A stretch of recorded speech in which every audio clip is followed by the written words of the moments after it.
Bonjour, Michel de Pixapicture. Alors pour ce numéro mag photo du mois d'octobre, je reconnais un peu tardif, je vais vous parler de la réédition d'un très beau livre de Robert Capa sur la guerre d'Espagne.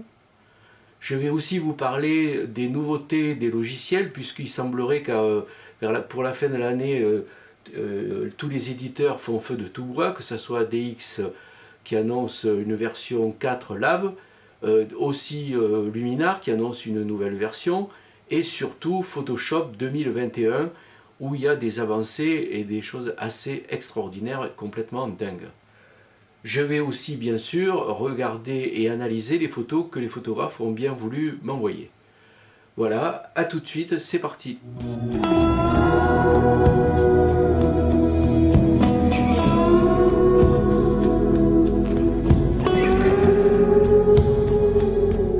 Le livre dont je voudrais vous parler aujourd'hui, c'est une réédition de 1938 d'un livre publié par Robert Capa, le célèbre photographe qui a fondé Magnum.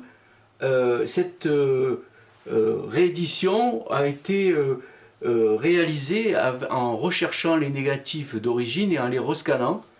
Donc on a une impression vraiment formidable, surtout que ce livre était introuvable. Les collectionneurs de livres photos se battaient pour essayer de trouver ce livre. Donc là c'est une réédition qui vaut dans les 30 € là, où on voit les photos de Robert Capa qui traite de la guerre d'Espagne, avec la célèbre photo du soldat qui est atteint par une balle, une célèbre photo de Robert Capa. Mais il n'y a pas que les photos de Robert Capa dans ce livre, il y a aussi des photos de la première photographe photojournaliste qui s'appelle Gerba Taro, qui est morte, qui est aussi la première femme à être morte durant son travail. Il y a aussi des photos de Chim, qui est aussi ce qu'on connaît sous le nom de David Seymour, qui est aussi avec Capa un des fondateurs de l'agence Magnum. Donc il y a ces trois photographes, d'ailleurs ces trois photographes sont tous morts pendant qu'ils faisaient des photos. Capa est mort en sautant sur une mine antipersonnelle, Gerba Taro est morte écrasée par un tank, et Chim est mort pendant qu'il travaillait sur le reportage, faisait un reportage sur le canal de Suez. Donc c'est un très beau livre, en noir et blanc bien sûr, l'impression est formidable, et on voit un peu les gens qui, c'est plutôt du côté de la population que montre ce livre. Il y a de très beaux portraits, etc. Ah, ici, il y a aussi une très belle préface de... vous voyez, le livre, j'ai oublié de vous dire, le livre s'appelle « La mort en marche ». Voilà. Voilà. Photographie de Robert Capa, Gerba Taro et Chim. Avec, évidemment, une préface de Jane Allen. Mais surtout, ce qui est intéressant aussi, c'est que ce livre, la maquette de ce livre a été faite par un autre photographe, un copain de Robert Capa, qui s'appelle André Kertész. Alors si vous ne connaissez pas André Kertész, je vous conseille d'aller regarder. Alors plusieurs livres existent sur ce photographe. Moi j'avais acheté un coffret aux éditions du Chêne où il y avait 4 petits livres avec des photos d'André Kertész, avec des portraits. Il avait fait il y en a un sur les oiseaux aussi. Voilà, donc c'est voilà. Ça c'est la sortie dont je voulais vous parler. Autre chose. Sarah Moon expose en ce moment à Paris, et elle va, c'était donc la femme, elle vivait avec Robert Delpire, le célèbre éditeur, et elle a décidé de sortir 3 volumes sur les photographes femmes. Vous voyez, je en avais parlé la dernière fois. Donc elle va sortir ces 3 volumes dans les éditions Photopoche. Vous voyez, ces petits livres noirs là qui sont pas chers, et qui, il existe une centaine. Comme vous voyez, par exemple, là, c'est sur Dorothy Lange, sur l'Artigue, etc., etc. Donc il va y avoir 3 petits livres sur les femmes photographes. Donc je vous conseille aussi ces livres. Voilà pour ce qui est des livres. Maintenant, on va passer à l'ordinateur pour voir un peu les nouvelles des éditeurs qui, bien sûr, sont partis dans le délire total sur l'intelligence artificielle, avec ce qu'il y a de bon et de moins bon. Là, je sais que quand je vais vous montrer tout ça, les puristes vont hurler, mais bon, on va laisser les puristes hurler et on va regarder un peu tout ce que propose Photoshop, notamment 2021, et on va pouvoir s'amuser à faire des images assez extraordinaires. A tout de suite, on va sur l'ordinateur. Il y a quelques jours, les abonnés à la suite Adobe Lightroom, Photoshop, Camera Raw, etc., on leur a proposé une mise à jour de Photoshop appelée Photoshop 2021. Alors, qu'est-ce que apporte cette nouvelle mise à jour? On va, là, ici, j'ai des photos, on va en ouvrir une dans Photoshop et on va voir qu'est-ce qui se passe. Alors, vous voyez déjà, le logo est déjà un peu plus sympa, c'est des flamants roses avec des nuages. Voilà, ça va s'ouvrir. Voilà.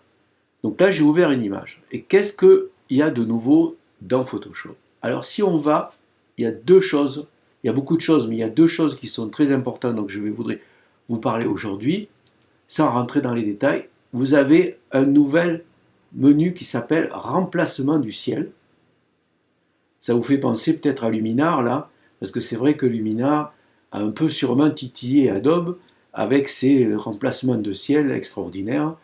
Donc il fallait bien que Adobe réagisse, c'est ce qu'il a fait, vous allez voir, il a fait mieux que réagir parce que c'est quand même 100 fois mieux que ce que fait Luminar. Bien que Luminar va sortir une nouvelle version dans quelques jours aussi, donc on va voir qui va faire le mieux, mais pour l'instant, j'ai essayé, je peux vous dire que Remplacement du ciel par Photoshop, c'est quand même beaucoup mieux que Remplacement du ciel par Luminar. Mais il n'y a pas que ça, il y a aussi, si on va dans un filtre, il y a un autre truc qui s'appelle Neural Filter. Alors là, vous allez voir, c'est absolument dingue.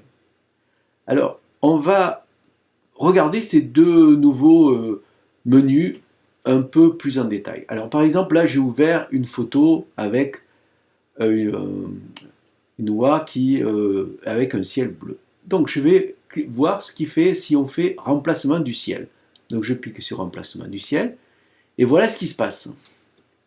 Apparaît un menu. Alors il faut le laisser un peu, vous voyez là il est en train de travailler, et voilà ce qu'il a fait par défaut, c'est-à-dire que ici, d'entrée, il change le ciel qui est ici dans le menu. Et vous avez vu, c'est parfait, c'est absolument parfait. Alors évidemment, vous pouvez régler la luminosité, la température, c'est-à-dire la température, si vous trouvez que c'est trop chaud, vous faites comme ça va faire plus bleu, etc. etc. Vous voyez, bon, alors c'est un petit temps de réagir, hein, surtout que là, moi, je fais ça avec mon portable, alors c'est pas... Et alors, évidemment, vous avez, par défaut, Photoshop vous propose toute une série de ciels.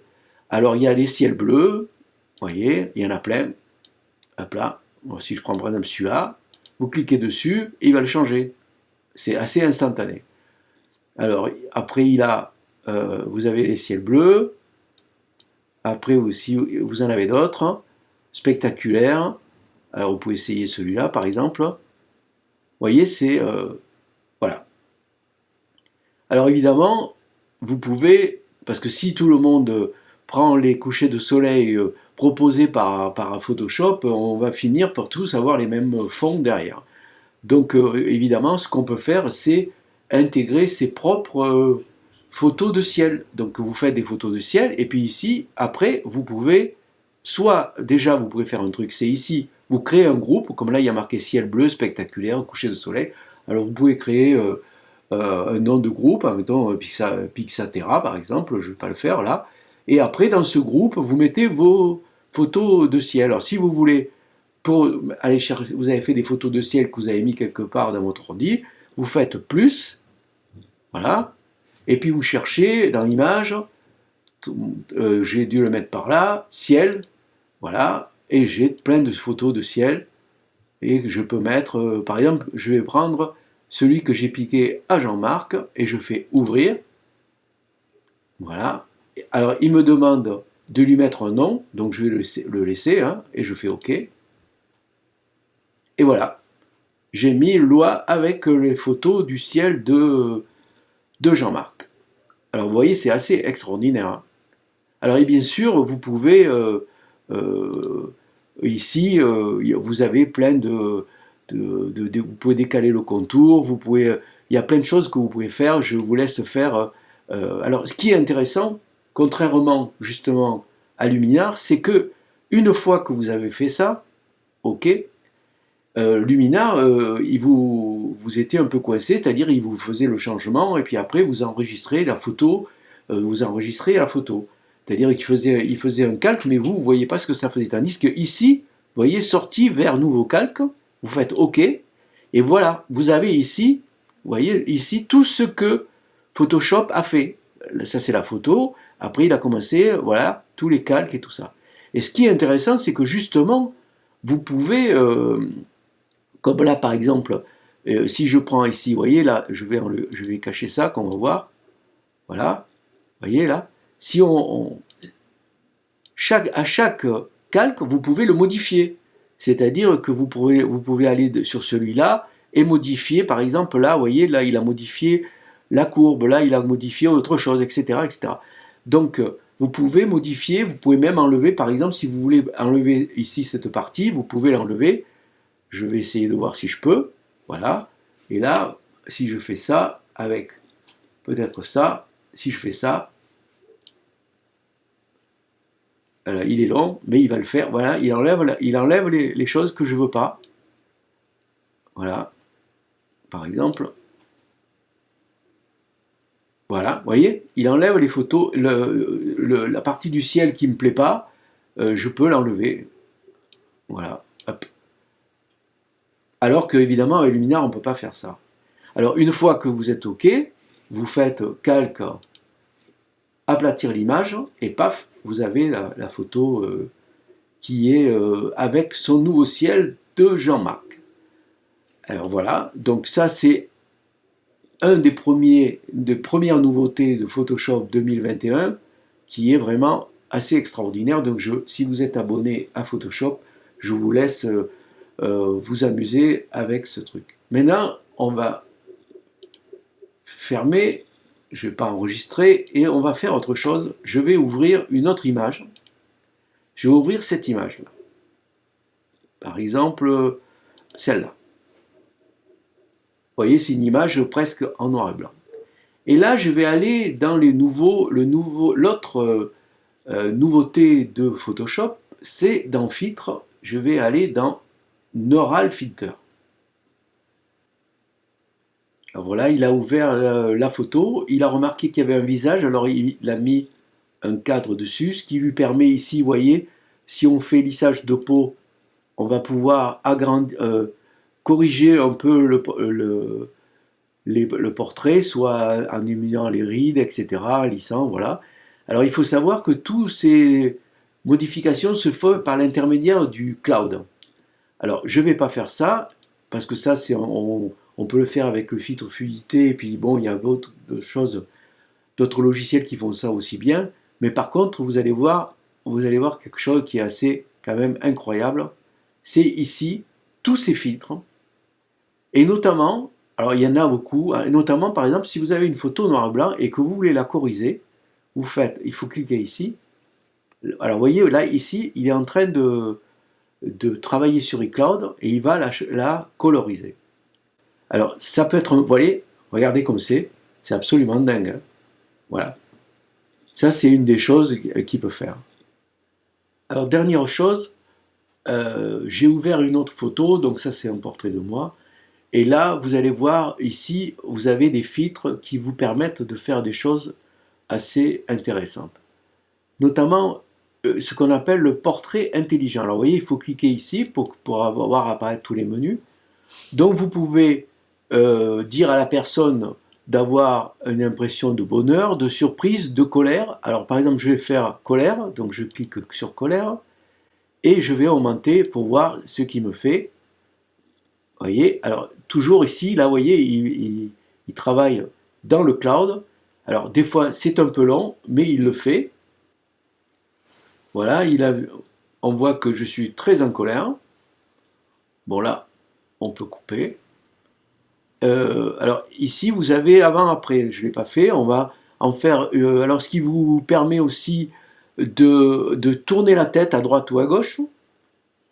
De faire l'épaisseur des cheveux, donc moi j'en ai assez, mais vous pouvez augmenter ou diminuer, Et vous pouvez aussi augmenter l'âge du visage, rajeunir ou vieillir. Alors si moi par exemple essaie de me vieillir, voilà, je mets ça à fond, on va voir ce qu'il fait. Et voilà, donc là j'ai pris au moins 30 ans, donc c'est horrible. Mais bon, voilà, donc c'est un peu... alors évidemment, vous avez aussi une autre chose, c'est par exemple direction de la tête. Vous pouvez faire tourner le visage à droite ou à gauche. Alors par exemple là, il va le tourner, à mon avis, à droite. On va le laisser faire, toujours pareil. Ça fonctionne, vous voyez, avec dans le cloud. Alors il faut avoir vraiment, hein, il faut être avec la fibre, c'est encore mieux. Et avoir un ordinateur bien puissant. Voilà, il a tourné la tête d'un côté. Alors vous voyez là, ici, si je fais là, je vois avant-après. Avant-après. Voilà. Donc vous voyez, c'est quand même assez incroyable. Alors là, vous avez plein de choses hein, colorisées. On retombe sur les mêmes choses. Nettoyage des visages, etc., etc. Voilà, je vais arrêter là. Il y a une infinité de choses. Alors vous voyez ici que là, il y a des petits ronds. Ça veut dire que là, vous pouvez les utiliser. Et cela, ce n'est pas encore proposé par Photoshop. Ça devrait l'être bientôt. Voilà, donc je fais annuler. Et on quitte et on va passer aux photos des photographes. Alors j'ai pas reçu beaucoup de photos des photographes, peut-être à cause du confinement, je sais pas. Seuls Gérard et Jean-Marc m'ont envoyé des photos. Donc on va commencer par regarder les photos de Jean-Marc. Alors ici je les ai mis dans Bridge parce que moi je me sers beaucoup de Bridge. Et d'ailleurs je voulais vous montrer quelque chose d'intéressant.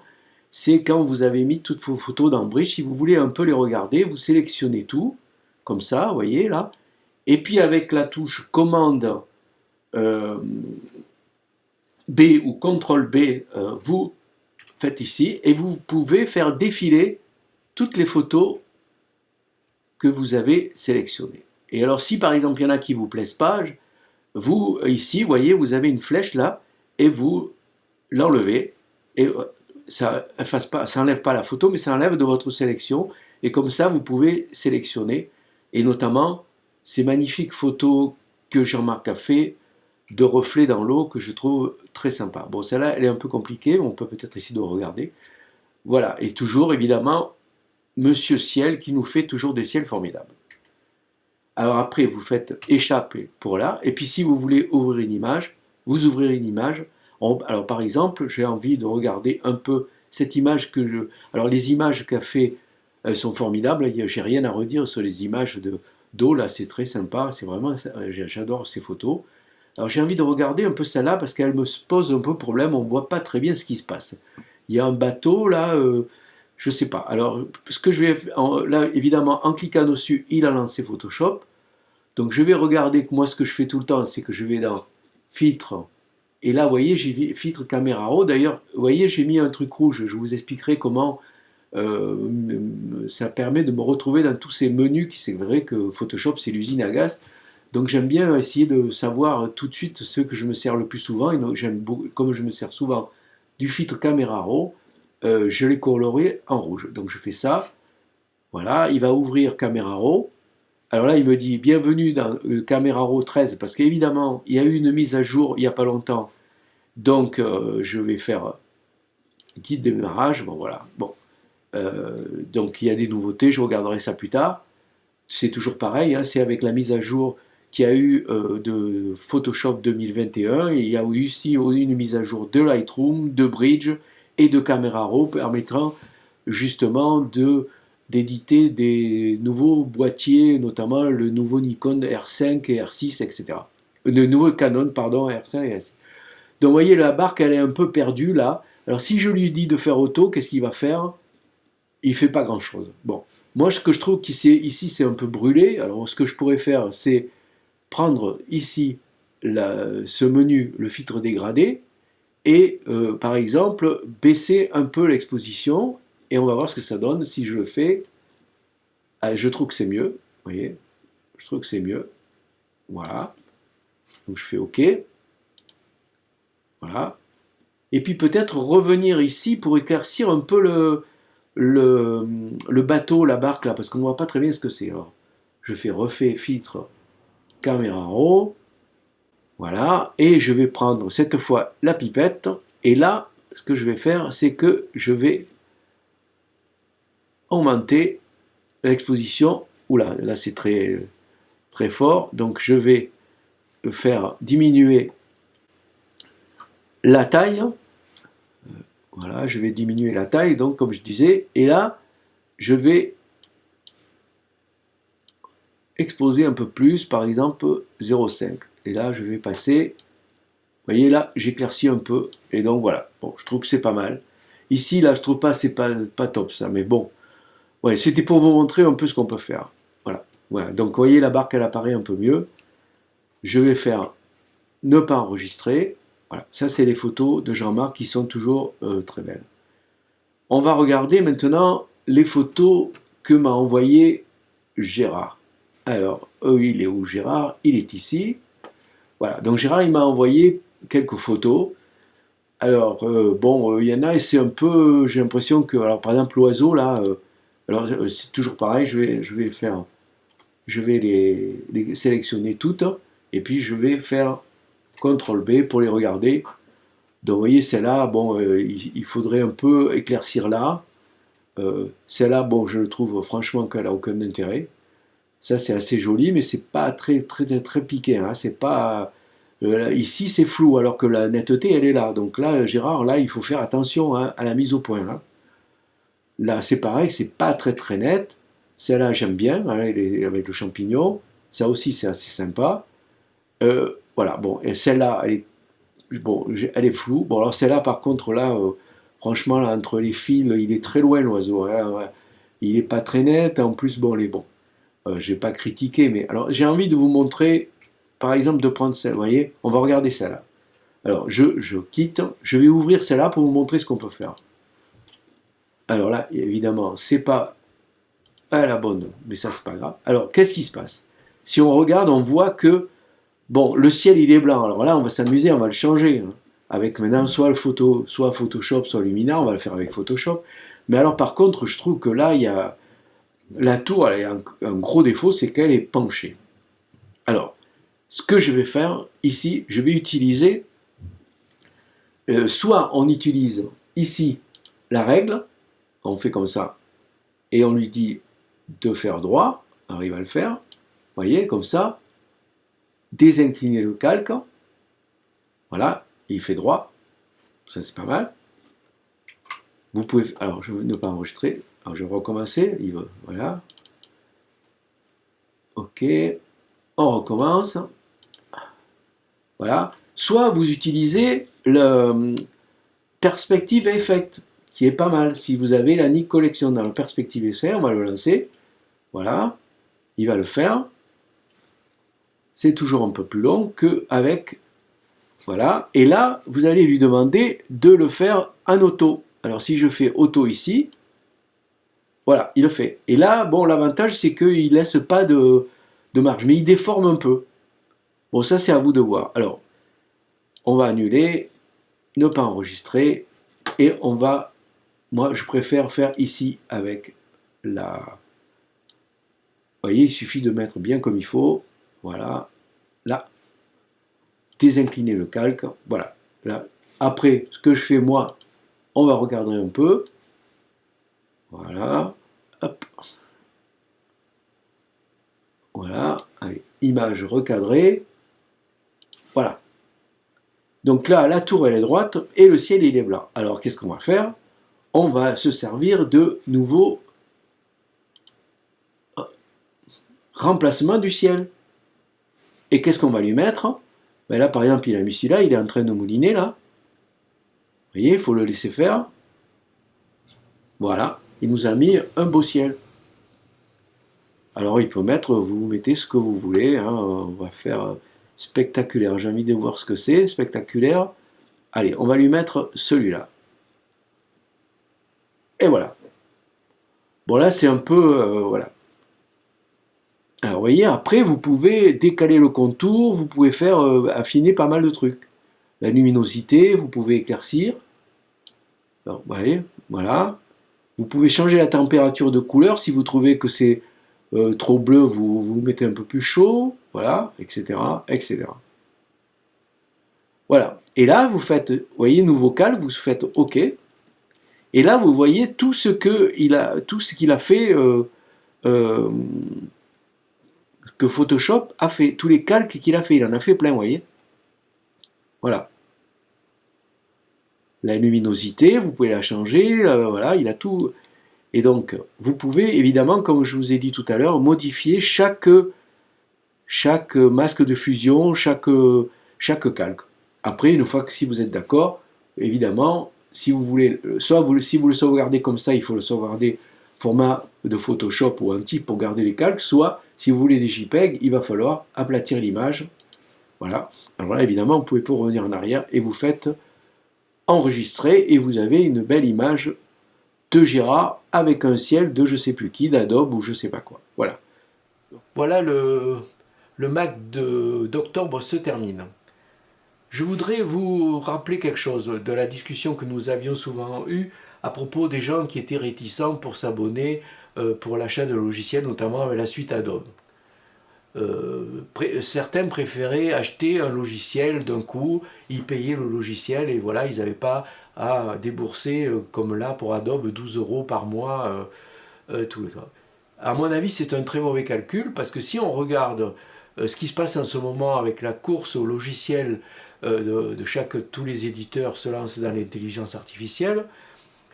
Si vous avez acheté DX3, ben maintenant c'est DX4 qui va sortir et il va falloir payer. C'est une mise à jour, mais soi-disant il va falloir payer, donc ça encore 100 €. Et puis pour Luminar, c'est pareil, ils sont en train de sortir un nouveau produit qui va bientôt arriver. Et là, c'est pareil, ça va tourner autour de 100 €.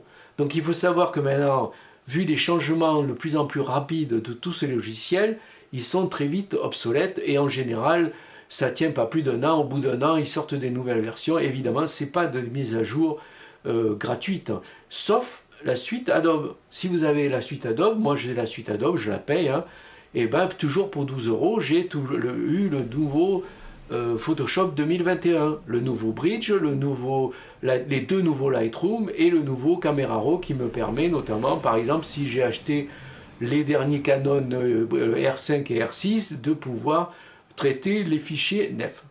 Donc réfléchissez bien avant de vous lancer dans l'achat d'un logiciel de traitement d'image. Moi, je pense que vraiment le meilleur, ça resterait toujours Photoshop. Ils auront toujours un coup d'avance et ça permet, c'est des possibilités infinies. Et je trouve que c'est vraiment la suite qu'il faut absolument avoir si on veut faire de la photo de qualité.